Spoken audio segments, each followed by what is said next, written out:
গাছেদের জ্বর হলে সারা রাত জেগে বসে থাকে একাদশী চাঁদ। একটার পর একটা পাল্টে দেয় শিশিরের জলপটি।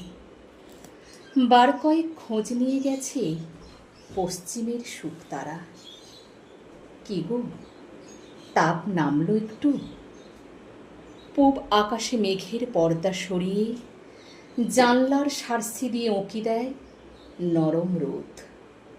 চাঁদের চোখ জুড়ে তখন রাত জাগা ঘুম। আমি এবার আসি, গাছকে একটু দেখো, ও বড় সবুজ, ও বড় অবুজ। যেতে যেতে চাঁদ বলে যায় সূর্যকে, এভাবেই পৃথিবীর সব দায়ভার হাত বদল হয়। দিনের পর দিন, মাসের পর মাস, বছর গড়িয়ে শতক, সহস্রাব্দ। ঘুম ভাঙা পাখিরা এ বন থেকে সে বনে জানিয়ে দেয়, ওগো তোমরা শুনছ, গাছেদের জ্বর হয়েছে, গাছেদের অসুখ। দল বেঁধে ছুটে আসে সব পশুর দল। পাখিরা উড়ে আসে ভিন গায়ে থেকে, আর ছুটে সব প্রজাপতি, কীট, অনামী পতঙ্গ আর জোনাকির দল।